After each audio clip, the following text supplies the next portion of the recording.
अमावस्या की काली रात और एक घना जंगल। चारों ओर जंगलाधार आवाज करते हुए उड़ रहे थे। भेड़िए जोर जोर से चिल्ला रहे थे, मानो वो किसी बात का जश्न मना रहे हो। वहीं जंगल की एक पहाड़ी पार गुफा थी। गुफा के अंदर से जोर जोर से मंत्र बोलने की आवाज आ रही थी। भूतम रक्त पिशाचम भृतिकाचिकम, भूतम रक्त पिशाचम भृतिकाचिकम।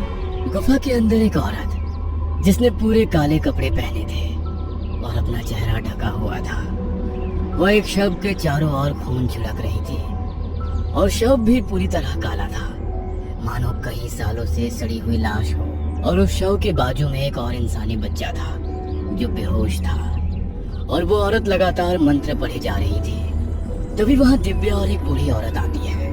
जब तक मैं जिंदा हूँ तुम जो करना चाहती हो उसमें कभी सफल नहीं हो पाओगी। ये सुनते ही वो काले बुरखे वाली औरत गुस्सा हो गई और उसने अपने चेहरे से बुरखा हटा दिया। उसका आधा चेहरा जला हुआ था और बदन पर छाले पड़ गए थे और वो गुस्से से उन दोनों की ओर देखने लगी। दिव्या और बंटी सगे भाई बहन थे।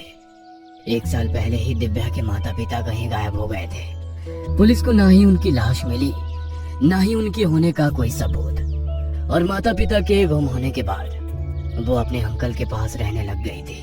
अंकल के घर थोड़े दिन रहने के बाद उसके अंकल को भी यूएस जाना पड़ा था अपने काम के लिए। लेकिन इस अनजान शहर में दिव्या और बंटी को अकेला छोड़ना उन्हें ठीक नहीं लग रहा था। यूएस जाने से पहले वो दिव्या और बंटी को उनके हक का घर देना चाहते थे, जिससे कि उनको बाद में कोई प्रॉब्लम ना हो। कुछ दिन छानबीन करने के बाद उनको पता चला कि कलहरी गांव में दिव्या के पिता दिनेश का एक बड़ा बंगला है जो कई सालों से बंद है।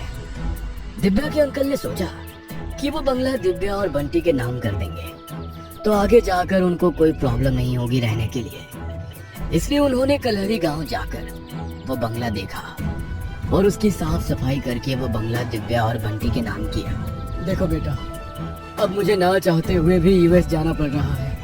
मुंबई में तुम्हारा अपना खुद का कोई घर नहीं था, इसलिए मैं तुम दोनों को यहाँ लेकर आया हूँ। अंकल, क्या ये हमारा घर है? हाँ बेटा, ये तुम दोनों का अपना खुद का घर है। तुम हमेशा के लिए यहाँ रह सकते हो। अंकल, आप भी यहाँ रुको ना हमारे साथ। बेटा, मन तो बिल्कुल भी नहीं है तुम दोनों को ऐसे अकेले छोड़कर जाने का, लेकिन क्या करूँ, मजबूरी है। अपना ध्यान रखना। ऐसा कहकर दिव्या के अंकल वहाँ से निकल गए। थोड़ी देर के बाद एक औरत वहाँ आई, काले रंग का घाघरा चोली पहने हुए, हाथों में चूड़ियां, नाक में नथनी, माथे पर काले रंग की बड़ी बिंदी। दिव्या उसे देखकर एक पल के लिए घबरा गई। उसने दिव्या से कहा कि उसका नाम मंजरी है और उनके अंकल ने ही उसको तुम दोनों की देखभाल के लिए यहाँ भेजा है। लेकिन अंकल ने तो हमें तुम्हारे बारे में कुछ भी नहीं बताया। अंकल जल्दी में थे ना, शायद भूल गए होंगे। लेकिन तुम चिंता मत करो, तुम्हें किसी भी चीज की जरूरत हो तो मुझसे मांग लेना। मुझे अभी कुछ नहीं चाहिए, लेकिन बंटी का दूध पीने का वक्त हुआ है, उसके लिए आप प्लीज दूध ला दीजिए। ठीक है, आप दोनों कमरे में जाओ, मैं बंटी के लिए दूध और तुम्हारे लिए भी कुछ खाने को लेकर आती हूँ। दिव्या बंटी को लेकर ऊपर कमरे में चली गई। मंजरी किचन में दूध लाने के लिए गई। मंजरी दूध गर्म कर ही रही थी कि तभी किचन की खिड़की में एक काली बिल्ली आ गई। वह मंजरी की तरफ देखकर जोर जोर से आवाज करने लगी। मंजरी ने गुस्से से उस बिल्ली की ओर देखा। बिल्ली घबराकर खिड़की से बाहर कूदकर भाग गई। फिर मंजरी ने दूध का गिलास भरा, फिर गिलास के ऊपर से हाथ फेरती हुई कुछ मंत्र पढ़ने लगी। दूध का रंग लाल हो गया और कुछ पल में फिर से सफेद हो गया। मंजरी दूध और बिस्किट लेकर दिव्या के कमरे में गई और बंटी को दूध पिलाया। दूध पीने के बाद बंटी की आंखें लाल होने लगी। ये देख मंजरी मन ही मन हंसने लगी। अरे बंटी, क्या हुआ? तुम चुपचाप क्यों हो? कुछ नहीं। ठीक है, अब तुम सो जाओ।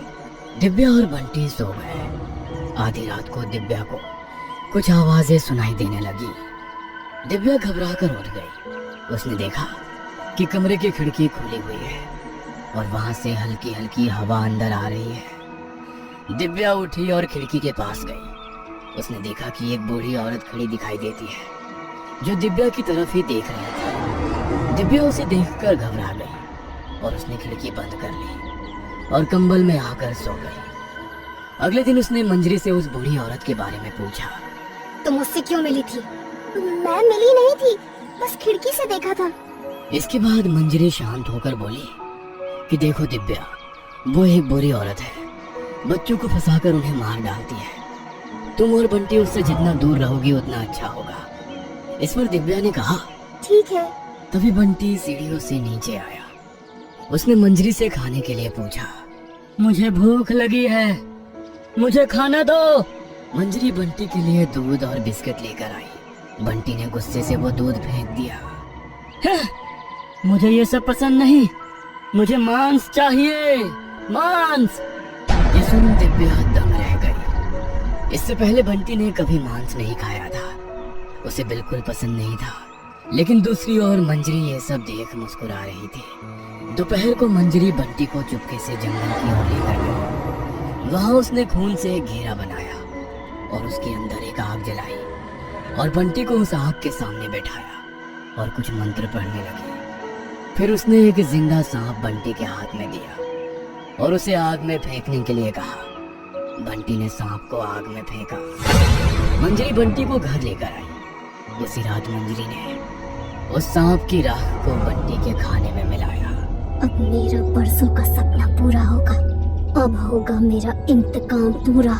बंटी और दिव्या कमरे में सोने के लिए चले गए। आधी रात को बंटी अचानक नींद से जागा और दरवाजे की ओर जाने लगा।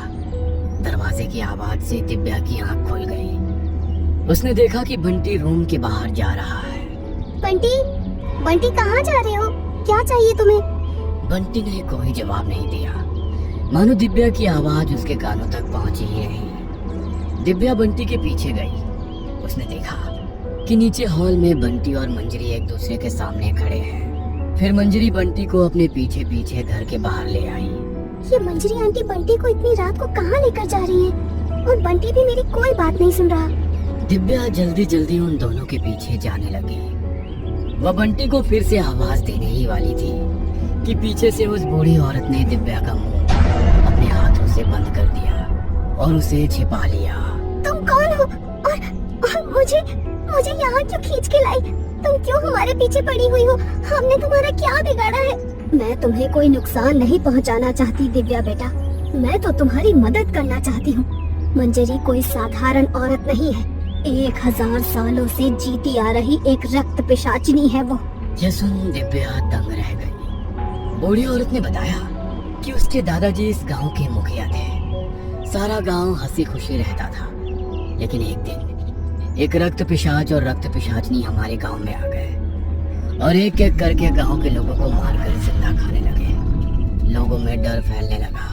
तब तुम्हारे दादाजी ने एक तांत्रिक की मदद से एक ऐसा अस्त्र बनाया जो उन रक्त पिशाचों को मार सकता था। आज से 90 साल पहले ही पाजी की पूर्णमासी की रात को तुम्हारे दादाजी वो अस्त्र लेकर उन रक्त पिशाचों को मारने के लिए गए थे। पिशाचों, आज मैं तुम सबका खात्मा कर दूंगा और अपने गांव की रक्षा करूंगा।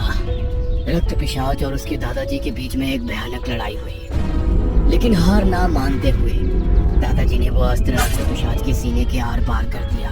रक्त पिशाचनी तो वहां से भाग गई। सब गांव वालों को लगा कि सब ठीक हो गया। लेकिन कुछ दिन बाद तुम्हारे दादाजी की लाश उनके कमरे में मिली, आधे मांस में। तो क्या दादाजी को उस रक्त पिशाचनी ने मार डाला? और अब वो मेरे भाई को भी? नहीं नहीं नहीं, मैं ऐसा नहीं होने दूंगी। रक्त पिशाचनी का सामना अब तुम्हें ही करना पड़ेगा। जिस वंश के लोगों ने उस रक्त पिशाच को मारा है, उसी वंश के बच्चे की बलि से वो फिर से जिंदा हो जाएगा। बूढ़ी औरत दिव्या को उस गुफा में लेकर गई। रक्त पिशाचनी ने अपना आधा जला हुआ चेहरा दिखाया। दिव्या उसे देख घबरा गई, लेकिन बूढ़ी औरत ने उसे हिम्मत दी लड़ने की। रक्त पिशाचनी धीरे धीरे हवा में उड़ने लगी और जोर जोर से हंसने लगी। उसने बूढ़ी औरत पर हमला किया और उसे जमीन पर गिरा दिया। दिव्या ने पीछे से एक अस्त्र निकाला। ये वही अस्त्र था जिससे दादाजी ने रक्त पिशाचनी को मारा था। अस्त्र देख रक्त पिशाचनी डर गई। बुराई की कभी जीत नहीं होती, पहले भी नहीं हुई थी और आज भी नहीं होगी। ऐसा कहकर दिव्या ने वो अस्त्र रक्त पिशाचनी के सीने के आर पार कर दिया।